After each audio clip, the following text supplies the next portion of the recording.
Hello students, my name is Ajit Pathak and welcome to the Royal Group of College Podawal online classes। ਅੱਜ ਤੋਂ ਪਹਿਲਾਂ ਜਿਹੜੀ ਆਪਾਂ video ਕੀਤੀ ਸੀ ਉਸ ਦੇ ਵਿੱਚ ਆਪਾਂ ਲੈਕਚਰ ਦੇ ਵਿੱਚ GST ਦੀ ਇੰਟਰੋਡਕਸ਼ਨ ਦੇ ਬਾਰੇ ਪੜ੍ਹਿਆ ਸੀਗਾ ਕਿ GST ਹੈ ਜਿਹੜਾ ਉਹ ਕਦੋਂ ਆਇਆ, ਠੀਕ ਹੈ, ਐਂਡ ਉਸ ਦੀ ਮੈਨੇਜਿੰਗ ਕਮੇਟੀ ਕਿਹੜੀ ਹੁੰਦੀ ਹੈ, ਉਸ ਦਾ ਚੇਅਰਪਰਸਨ ਕੌਣ ਹੁੰਦਾ ਹੈ, ਐਂਡ ਆਪਾਂ ਉਸ ਤੋਂ ਬਾਅਦ ਜਿਹੜੇ ਟਾਈਪਸ ਦੀ ਗੱਲ ਕੀਤੀ ਸੀ GST ਤੇ, ठीक है। GST मतलब किन्ने तरह होंगे जिस दे विच आपां गल कीती CGST IGST SGST दी UGST दी गल कीती सी, ठीक है। तो अज जिहड़ा है आपां थोड़ा जिहा करांगे कि प्रीवियस जिहड़ा अपने कोले टैक्सेशन सिस्टम सीगा इंडायरैक्ट टैक्स दा ते अज जिहड़ा अपने कोले GST सिस्टम है उन्हां दोनां दे विच की डिफरेंस है, की कंपैरिजन है कि जिहड़ा GST है is it beneficial for us or not, ठीक है। So today we will discuss the comparison of tax under the previous indirect tax system and GST regime, ठीक है। Now we will discuss the comparison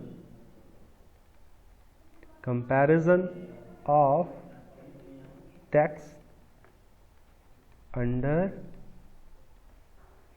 previous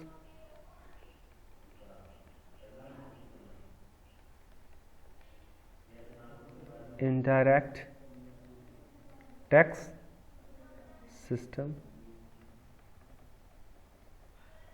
and GST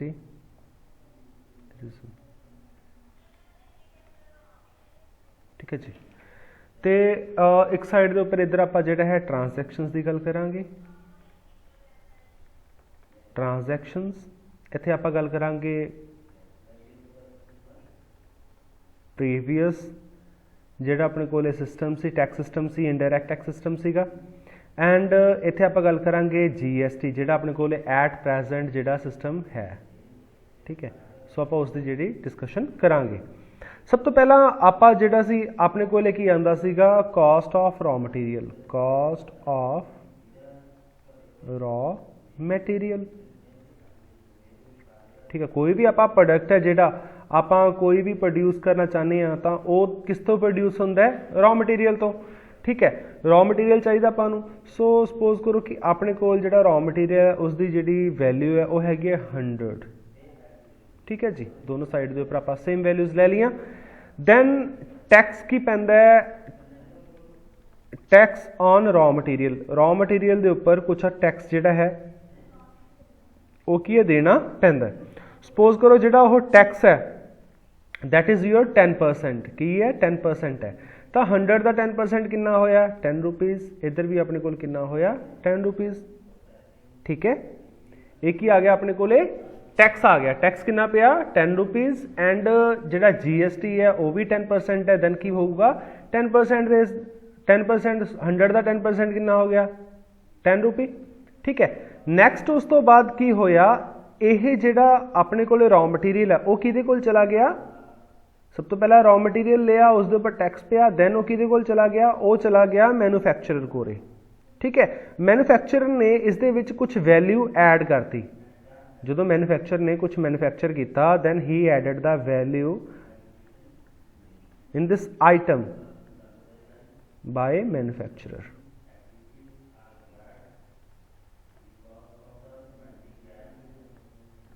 manufacturer ने जिहड़ी value add की वो की 20 rupees, ठीक है। दो बोथ साइड के उपर 20 रुपये हो जाऊगा एंड अपने कोले जिहड़ा वैट सिस्टम सीगा वो किस दे उपर लगदा सी, वैल्यू एडिड के उपर, ठीक है, क्योंकि इहनूं आपां की कहने आ वैल्यू एडिड टैक्स कहने आ। सो जिहड़ा इस दे विच जिहड़ा अपने कोले टैक्स लगदा सी वो किन्ना किहदे उपर लगदा सीगा, जिहड़ी वैल्यू ऐड हुई, ठीक है। उरे 100 के उपर लग्या, हुण वैल्यू कितनी ऐड हुई है 20 के उपर जिहड़ा 10% टैक्स लगूगा, ठीक है। सो जिहड़ा टैक्स पेएबल होगा, टैक्स पेएबल बाय मैन्युफैक्चरर वो कितना होगा 10%, किन्ने दा 20 का 10% कितना होया, कितना होगा 20 का 10%, 20 इंटू 10 डिवाइडेड बाय 100। आप इस तरीके नाल जिहड़ा टैक्स कढ लैंदे आ, कितना आ गया 2 रुपये, इधर भी 2 रुपये होगा, ठीक है जी।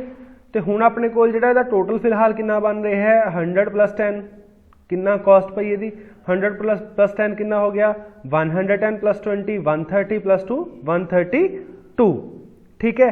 दैट मीन की है जिहड़ी रिटेल कॉस्ट है वो अपने कोल कितनी पई रिटेलर नूं कॉस्ट कितनी पऊगी रिटेलर्स कॉस्ट कितनी हुई 132 इधर भी 132 ठीक है जी।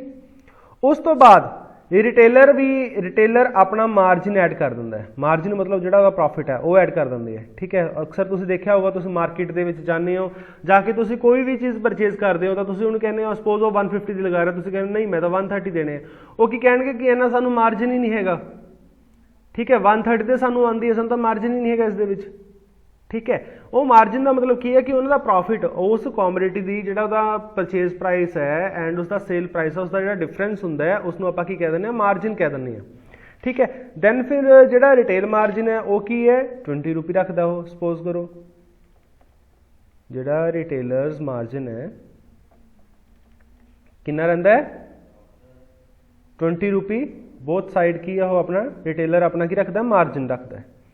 हुण जिहड़ी कहानी है वो इत्थे पलटदी है किस चीज़ की दोनों के डिफरेंस की वैट की एंड GST की। हुण इत्थे की इत्थे लगूगा सेल टैक्स इस जगह के उपर जिहड़ा की लगता है सेल टैक्स लगता है मतलब टैक्स पेएबल इत्थे की लगता है सेल टैक्स कितना लगता है हुण अपने कोले 132 प्लस 20 कितना आ गया 152 इहदे उपर सेल टैक्स कितना लगूगा सेल टैक्स कितना लगूगा 10% जिहदा 10% सेल टैक्स होगा 15 रुपये 20 पैसे ठीक है 15.2 हो गया ठीक है। बट इसके ऑपोजिट जिहड़ा है GST वो किहदे उपर लगूगा जिन्नी वैल्यू ऐड हुई है उस दे उपर जिहड़ा है अपना GST की है लगूगा कि 10% लगूगा ठीक है। जिन्नी वैल्यू ऐड हुई है मतलब 2 रुपये कितना आया 2 रुपये वो इत्थे डिफरेंस पै जांदा है ठीक है 2 रुपये लगूगा। या आपां अगर सारी आइटम के उपर अगर आप टैक्स की गल करिए 152 के उपर जिहड़ा है अपने कोल कितना आया 20 रुपये होर ऐड हो गए ठीक है। सो जिहड़ा है अगर आप सिंपली गल करिए कि अपने कोल जिहड़ा टैक्स देखो इहदे टैक्स किस दे उपर लगना चाहिए 100 दैन 20 होर ऐड किए दैन 20 होर ऐड किए 140 हो गए जिहड़े टोटल एडिशन मेनली हो गया क्योंकि टैक्स वगैरह ऑलरेडी दिता गया तो ये भी टैक्स है ये भी टैक्स है तो टैक्स लगना नहीं चाहिए। सो किहदे उपर लगे है जिहड़ा है 140 रुपये के उपर 10% अगर आप टैक्स लगाइए 14 रुपये हो गया ऑलरेडी पे कितना कर चुके 12 रुपये माइनस 12 तो कितना आ गया फिर भी 2 रुपये निकलता है ठीक है। चाहे तुम इस तरीके कट सकते हो कि जिन्ना वैल्यू है टोटल जिन्नी ऐड हुई है 100 प्लस 20 आप जिहड़े है टैक्सेस नहीं विच इनकलूड करने उस तो बिना मार्जिन वगैरह ऐड करके कितना होया 140 होया 10% उस तो बाद आप कितना टैक्स पे कर चुके हैं 14 रुपये बनते ना 140 का ਉਹਦੇ ਵਿੱਚ ਆਪਾਂ ਕਿੰਨਾ टैक्स पे कर चुके हैं 12 रुपीज़ आप टैक्स ऑलरेडी पे कर चुके दैन हुण कितना एडिशन होगा 2 रुपये ठीक है। सो ये अपने कोले की है कि जिहड़ा अपने कोले टैक्स है। सो हुण लास्ट दे विच जिहड़ा हैगा फाइनल प्राइस है जिहड़ा ठीक है पेड इंक्लूडिंग टैक्सेस जिहड़ा अपने कोले फाइनल प्राइस आऊगा which is paid it include taxes नूं इंक्लूड करके वो अपने कोले कितना आऊगा 152 प्लस 15.2 रुपये ठीक है 152 प्लस 15.2 रुपीज़ जो आप ऐड करता कितना आ गया 167.2 ये अपने कोले की आ गया अपने कोले फाइनल प्राइस आ गया। इस दे ऑपोजिट जिहड़ा है इस साइड के उपर अगर आप गल करिए तो अपने कोले टोटल कितना बन गया सीगा 140 प्लस 14 14 रुपये लगे ना टैक्स प्लस 14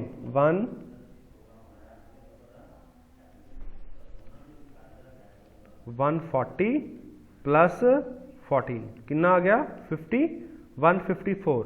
हुण इहदे विच देखो तुसीं कितना डिफरेंस है पहला आपां नूं ज़्यादा टैक्स देना पै रहा सी हुण जिहड़ी हैगी है किते ना किते जिहड़ी अपने कोले टैक्स ने ओह जिहड़ा बर्डन है जिहड़ा इंडिविजुअल्स दे उपर ओह घटिया कितना डिफरेंस है दोनों का 154.0231 13 रुपये 20 पैसे यही डिफरेंस है दोनों का मतलब किन्ने ज़्यादा पै रहे थे 13 रुपये ਜਿਹੜੇ 20 ਪੈਸੇ ਸੀ ਉਹ ਜ਼ਿਆਦਾ ਇੰਟਰਸਟ ਲੱਗ ਰਿਹਾ ਸੀ, ਇਸ ਦੇ ਵਿੱਚ ਜਿਹੜਾ ਹੈਗਾ ਆਪਾਂ ਨੂੰ ਬਰਡਨ ਕੀ ਹੈ, ਘਟ ਰਿਹਾ। ਸੋ ਇਸ ਚੀਜ਼ ਨੂੰ ਜਿਹੜਾ ਸਿੰਪਲੀਫਾਈ ਕਰਨ ਦੇ ਲਈ ਕੀ ਲੈ ਕੇ ਆਂਦਾ, GST ਲੈ ਕੇ ਆਂਦਾ। ਠੀਕ ਹੈ, GST ਦੇ ਵਿੱਚ ਜਿਹੜਾ ਹੈਗਾ ਸਿਸਟਮ ਇਸ ਤਰੀਕੇ ਦੇ ਨਾਲ ਜਿਹੜੇ ਟੈਕਸਸ ਨੇ ਉਹ ਲੱਗਦੇ ਆ। ਪ੍ਰੀਵੀਅਸ ਦੇ ਵਿੱਚ ਵੈਟ ਸਿਸਟਮ ਸੀਗਾ, ਬਟ ਜਿਹੜਾ ਉਹਦੇ ਵਿੱਚ ਕੀ ਹੁੰਦਾ ਸੀ, ਜਿੰਨਾ ਆਪਾਂ ਟੈਕਸ ਵਗੈਰਾ ਆਲਰੇਡੀ ਪੇ ਕਰ ਚੁੱਕੇ, ਉਸ ਤੋਂ ਬਾਅਦ ਜਿਹੜਾ ਲਾਸਟ ਦੇ ਉੱਪਰ ਜਿਹੜਾ ਆਪਣੇ ਕੋਲ ਆਂਦਾ ਸੀ, ਆਪਾਂ ਉਸ ਦੇ ਉੱਪਰ ਟੈਕਸਸ ਸੇਲ ਟੈਕਸ ਲਗਾ ਦਿੰਦੇ ਸੀ ਉਸ ਪ੍ਰਾਈਸ ਦੇ ਉੱਪਰ। ਬਟ ਇਹਦੇ ਵਿੱਚ ਉਹ ਕੀ ਕਹਿੰਦੇ, ਜਿਹੜੇ ਆਲਰੇਡੀ ਪੇ ਕਰ ਚੁੱਕੇ ਉਹਦੀ ਆਪਾਂ ਨੂੰ ਦੁਬਾਰਾ ਦੇਣ ਦੀ ਲੋੜ ਨਹੀਂ। ਠੀਕ ਹੈ, ਆਪਾਂ ਕੀ ਹੈ, ਜਿੰਨਾ ਨੈਟ ਐਡ ਕੀਤਾ ਸੀ ਆਪਾਂ ਸਿਰਫ ਉਸ ਦੇ ਉੱਪਰ ਹੀ ਜਿਹੜਾ ਟੈਕਸ ਵਗੈਰਾ ਹੈਗਾ ਉਹ ਕੀ ਹੈ, ਦੇਣਾ। ਠੀਕ ਹੈ ਜੀ, ਸੋ ਹੋਪਸ ਤੁਹਾਨੂੰ ਜਿਹੜਾ ਹੈਗਾ ਟੈਕਸ ਸਟਰਕਚਰ ਜਿਹੜਾ ਹੁਣ ਦਾ ਜਿਹੜਾ GST ਸਿਸਟਮ ਦੇ ਵਿੱਚ ਜਿਹੜਾ ਟੈਕਸ ਸਟਰਕਚਰ ਹੈ ਉਹ ਤੁਹਾਨੂੰ ਸਮਝ ਆ ਗਿਆ ਹੋਊਗਾ। ਠੀਕ ਹੈ ਜੀ, thank you so much, have a good day, stay home, stay safe.